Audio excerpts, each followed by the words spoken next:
네, 귀한 찬양에 감사드립니다. 그 상담사들한테는 슈퍼바이저가 꼭 있습니다. 상담사가 누구를 계속 상담을 해주다 보면 자기 에너지도 소진되고 힘들기 때문에 상담사도 누군가한테 상담을 받아야만 하는 거죠. 그래서 상담사를 위한 상담사가 슈퍼바이저인데요. 제가 이렇게 중보기도위원 분들을 뵈면 이제 상담사 같다는 생각이 많이 듭니다. 항상 남을 위해서 기도해 주시는데 이분들께도 기도가 필요하지 않나 하는 생각이 들었습니다. 우리 앞에 나오셨던 분들 얼굴 잘 기억해 두셨다가 이따 기도 시간에 꼭 함께 기도해 주시기 바랍니다. 한희철 목사님은 현재 미국 4개 교회의 말씀 부흥회로 미국에서 일정을 소화하고 계십니다. LA에 먼저 도착하셨다가 곧바로 국내선을 갈아타고 시카고로 이동하셨다고 합니다. 시카고하고 우리나라의 시차가 14시간 정도 되더라고요. 그래서 거긴 지금 이른 아침이 되었을 텐데요. 오늘 금요일부터 주일까지 시카고 기쁨의 교회에서 말씀을 전하십니다. 오랜 비행과 시차로 피곤한 몸이 빠르게 회복되고 집회를 인도하시는 가운데 하나님의 충만한 은혜가 임할 수 있도록 함께 기도 부탁드립니다. 떨어져 있는 동안에도 주님의 은혜와 돌보심이 우리 모두와 함께 하시기를 빕니다. 한희철 목사님이 시카고에 도착하셔서 저희 교직원들에게 카톡을 하셨던 메시지입니다. 그 메시지를 여기 계신 성도님들께도 전해드리고 싶습니다. 목사님과 떨어져 있는 동안에도 주님의 은혜와 돌보심이 우리 정릉감리교회 모든 교우분들과 함께 하시기를 소망합니다. 오늘은 전에 하던 대로라는 제목으로 다니엘서의 말씀을 전하고자 합니다. 이렇게 금요일 밤이 쉽지 않은 시간인데 전에 하던 대로 하나님을 예배하기 위해 이 자리에 오신 여러분을 진심으로 환영하고 축복합니다. 제 경험으로 미루어 볼 때 매주 금요일 밤에 이 자리에 나오는 건 꽤나 큰 유혹이 따르는 일이었습니다. 하지만 우리는 잘 알고 있죠. 전에 하던 대로 예배하고 전에 하던 대로 기도할 때 하나님의 크신 은혜가 임한다는 사실을 잘 알고 있습니다.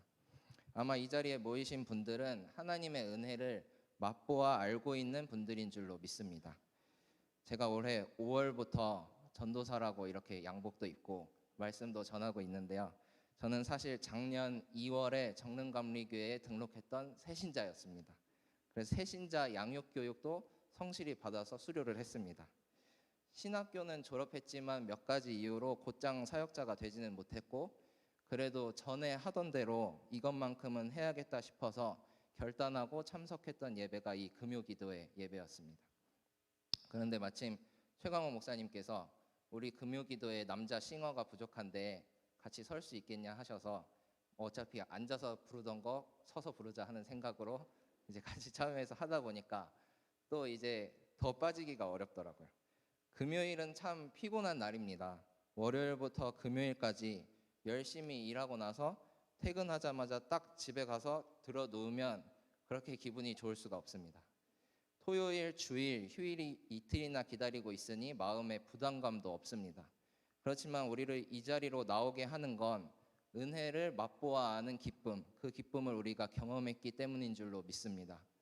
저도 매주 금요일마다 갈까 말까 하다가도 교회에 와서 털썩 주저앉아서 주님 하고 부르면 역시 잘 왔구나 하는 영의 충만감을 경험하곤 했습니다. 다니엘도 아마 그렇지 않았을까요? 단순히 내가 하루 3번씩 성전을 향해 무릎 꿇고 기도하는 건 꼭 지켜야지 하는 인간적인 의지만 가지고 있었더라면 그렇게 죽음 앞에서 당당하지는 못했을 것입니다. 다니엘에게도 분명 하나님을 만나는 기쁨, 영적 충만감에 대한 체험이 있었을 거라고 생각합니다. 오늘 이 시간 전에 하던 대로 예배하는 가운데 다니엘에게 임했던 하나님의 충만한 은혜가 우리에게도 임하길 소망합니다. 다니엘서에는 마치 영웅 신화에나 나올 법한 대단한 이야기들이 많이 있습니다. 먼저 다니엘서 1장에는 이런 이야기가 나옵니다. 바벨론 왕 느부갓네살이 예루살렘에 이르러 유다 왕국을 에워싸고 정복했을 때 유다 왕국을 더 원활하게 통치하기 위해 유다 출신 소년들을 선발합니다. 흠이 없고 용모가 아름다우며 모든 지혜를 통찰하고 지식에 통달하며 학문에 익숙한 소년들이었습니다. 그들에게 바벨론 제국의 학문과 언어를 가르치게 하였고 왕이 지정한 음식과 왕이 주로 마시던 포도주, 그리고 날마다 쓸 것들을 주었는데요. 그렇게 3년 동안 유다 왕국의 소년들을 데려다가 잘 먹이고 잘 입히며 길렀습니다. 바벨론 왕궁에서 유다 왕국의 엘리트 소년들을 선발해서 엘리트 교육을 시킨 겁니다. 이들의 교육을 담당했던 환관장은 3년이 지난 후 이 똑똑한 유다 소년들을 왕 앞에 데려갈 계획이었습니다. 당시 마구 영토를 확장하며 기세가 등등했던 느부갓네살 왕 앞에 서야 하니 잘 먹이고 잘 가르쳐서 멋진 모습으로 준비시켜야 했습니다. 하지만 이때 다니엘은 뜻을 정합니다. 왕의 음식과 왕의 포도주, 즉 이방 신들과 관계된 먹을거리로 자기를 더럽히지 않겠다는 것이었습니다. 환관장의 입장에선 기가 차지 않았을까요? 뭐 대단한 집 자식들을 데려온 것도 아니고 그저 약소국의 소년들이었습니다. 따지고 보면 전쟁 패전국이죠. 유다 왕국은 그저 바벨론의 명령을 따라야 하는 입장이었습니다. 그런데 그런 나라의 작은 소년들이 감히 바벨론 왕 앞에 서는 준비를 하면서 자기 주관을 내세운 것입니다. 이 대목에서 성경을 잘 읽어보면 다니엘 1장 9절에 이렇게 나와 있습니다. 하나님이 다니엘로 하여금 환관장에게 은혜와 긍휼을 얻게 하신지라. 조금 더 이해하기 쉽게 세번역 성경에는 이렇게 나와 있습니다. 하나님은 다니엘이 환관장에게서 호의와 동정을 받도록 해주셨다. 뜻을 정한 다니엘의 믿음도 대단하지만 다니엘이 정한 뜻을 지킬 수 있도록 도우신 분은 하나님이셨습니다. 하나님은 다니엘이 환관장에게서 호의와 동정을 받도록 해주셨습니다. 오히려 환관장이 난색을 표하면서 너희가 이렇게 나오면 잘 먹지 못해서 얼굴이 초췌해질 테고 그럼 너희가 느부갓네살 왕 앞에 섰을 때 내 목숨이 위태로울 수도 있다 하고 말합니다. 그때 다니엘은 뜻을 굽히지 않고 환관장이 임명한 감독관에게 이렇게 말합니다. 열흘 동안만 왕의 음식과 포도주가 아닌 채소와 물을 주어 시험하여 보십시오. 그런 다음에 우리의 얼굴빛과 왕이 내린 음식을 먹는 젊은이들의 얼굴빛이 어떻게 다른지 비교하여 보시고 이 종들의 요청을 처리하여 주시기 바랍니다. 그래서 감독관은 그 말을 따라 열흘 동안 다니엘과 친구들을 시험하여 보았고 열흘이 지났을 때 도리어 그들의 얼굴빛이 왕의 음식을 먹은 젊은이들의 얼굴빛보다 더 좋고 건강하게 보이는 것을 확인할 수 있었습니다. 그 이후 감독관은 그들에게 왕의 음식과 왕의 포도주가 아닌 채소를 계속 주어서 먹게 했습니다. 이 모든 일을 가능하게 하신 건 하나님이셨습니다. 사실 유다 왕국이 바벨론의 손에 넘어간 것도 하나님이 하신 일이었습니다. 1장 2절에 이렇게 기록되어 있습니다. 주께서 유다 왕 여호야김과 하나님의 전 그릇 얼마를 그의 손에 넘기심이. 주께서 누구누구를 그의 손에 넘기셨다라는 표현은 성경에서 백성의 죄에 대한 하나님의 심판을 부각시킬 때 사용하는 표현 방식입니다. 성전 그릇이 옮겨간 것은 고대 근동의 사고방식에 따르면 하나님이 사로잡혀간 것을 의미합니다.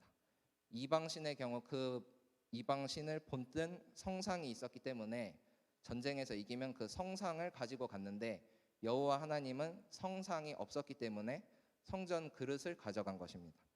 유다 왕과 성전 그릇이 바벨론에 사로잡혀간 이유는 바벨론의 힘이 강력했기 때문이 아닙니다. 하나님께서 이스라엘 백성의 죄를 심판하시기 위해 바벨론을 사용하셨기 때문입니다. 다니엘서의 말씀을 준비하면서 다니엘이 영웅이 아니라 하나님의 큰 그림 안에 다니엘이 쓰임을 받았던 거구나 하는 사실을 깨달았습니다.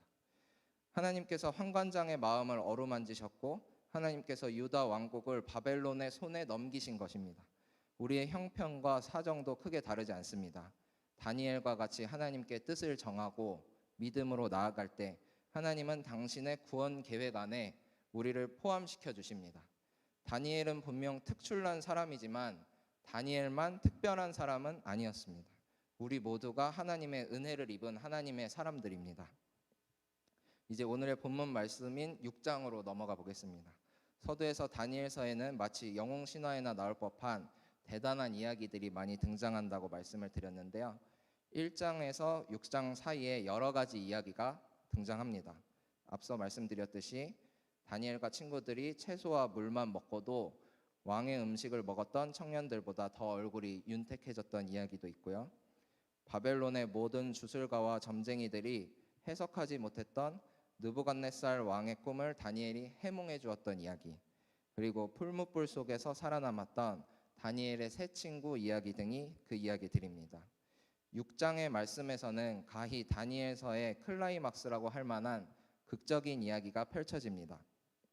그래도 나 교회 좀 다녔다 하시는 분들은 아마 이 이야기를 꿰뚫어 보고 계실 것 같은데요. 바로 사자굴에서 살아남은 다니엘의 이야기입니다.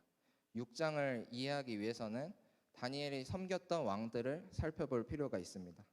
다니엘이 처음 만난 바벨론의 왕이 느부갓네살 왕입니다. 유다 왕국의 작은 소년이었던 다니엘을 처음 키워서 등용했던 느부갓네살 왕이 죽자 그의 뒤를 이어서 벨사살이 바벨론의 왕이 됩니다. 다니엘은 여전히 바벨론의 셋째 통치자 자리를 지켰습니다. 그리고 이제 6장에서 다리오라는 왕이 등장하는데 몇 가지 자료를 살펴보면 이때는 나라가 많이 혼란스러운 시기였습니다.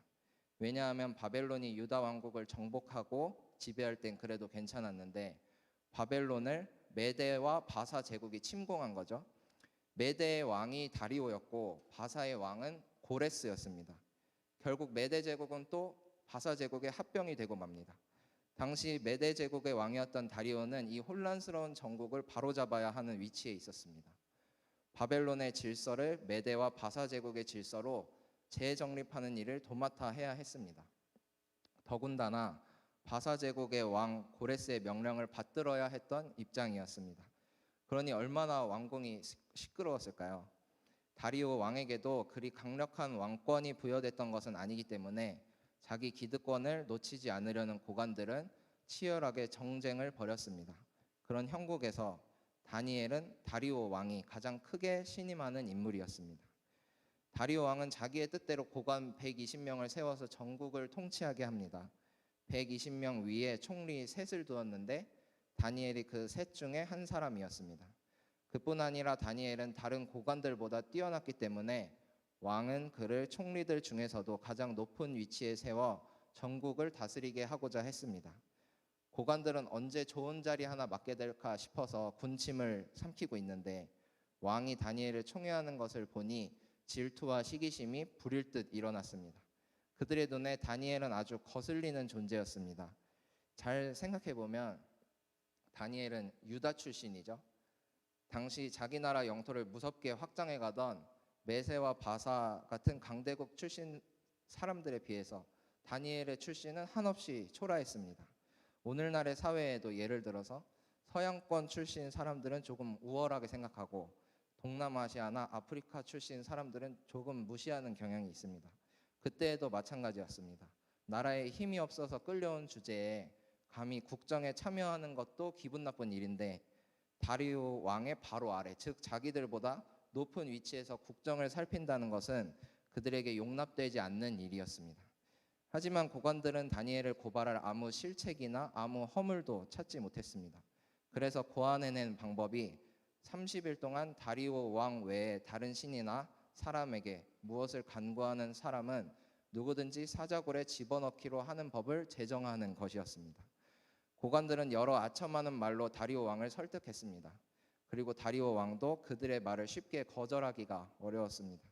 아마 고관들이 다니엘을 죽이기 위해 이 계책을 세웠다는 걸 다리오 왕이 알고 있었다면 결코 문서에 도장을 찍지 않았을 것입니다. 하지만 결국 다리오 왕은 고관들의 꿰매 넘어가 금령의 문서에 도장을 찍었습니다.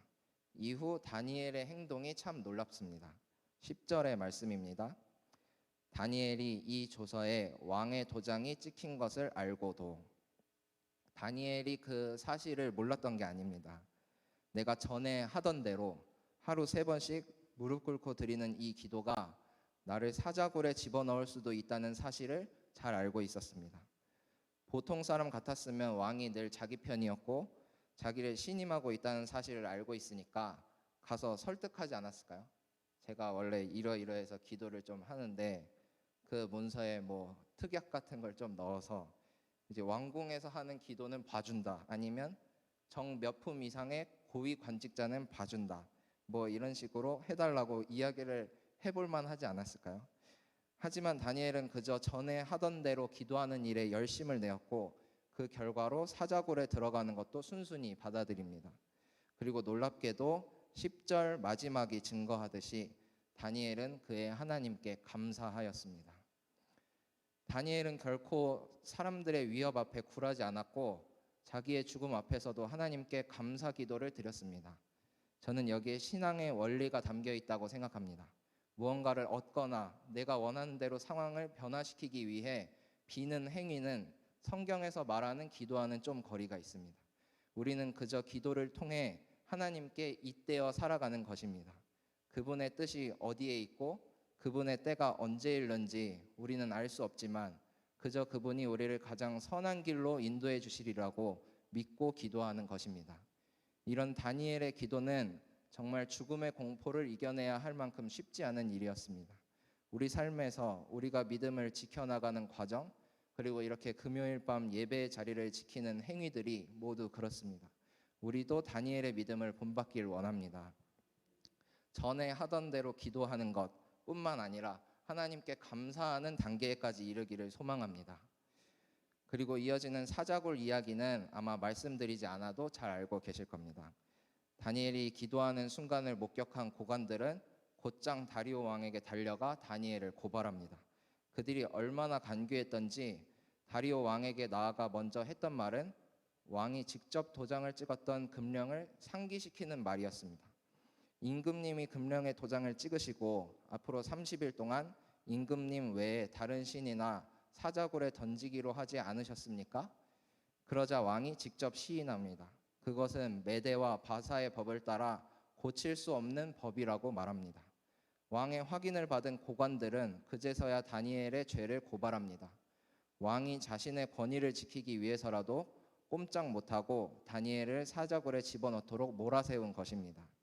왕은 결국 명령을 내려 다니엘을 끌어다가 사자굴에 던져넣게 합니다. 이튿날 아침 동이 틀 때에 왕은 일어나자마자 사자굴을 찾아갑니다. 자신이 총애하던 다니엘이 혹시 살아있을까 하는 신락 같은 희망 때문이었습니다. 왕이 사자굴 앞에서 다니엘을 불렀을 때 다니엘은 이렇게 고백합니다. 나의 하나님이 천사를 보내셔서 사자들의 입을 막으셨으므로 사자들이 나를 해치지 못하였습니다. 왕은 다니엘이 살아있다는 사실에 매우 기뻤습니다. 다니엘을 사자굴에서 끌어올렸고 다니엘을 모함했던 고관들을 데려오게 하여 그 가족들까지 사자굴에 던져 넣었습니다. 여기까지가 우리가 잘 알고 있는 다니엘과 사자굴 이야기입니다.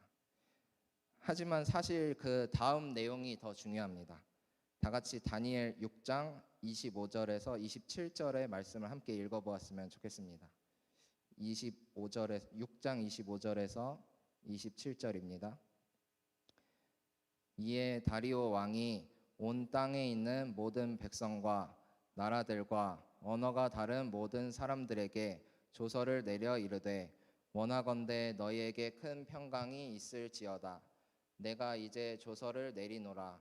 내 나라 관할 아래에 있는 사람들은 다 다니엘의 하나님 앞에서 떨며 두려워할지니 그는 살아계시는 하나님이시오 영원히 변하지 않으실 이시며 그의 나라는 멸망하지 아니할 것이요 그의 권세는 무궁할 것이며 그는 구원도 하시며 건져내기도 하시며 하늘에서든지 땅에서든지 기적과 이사를 행하시는 이로써 다니엘을 구원하여 사자의 입에서 벗어나게 하셨음이라 하였더라. 아멘.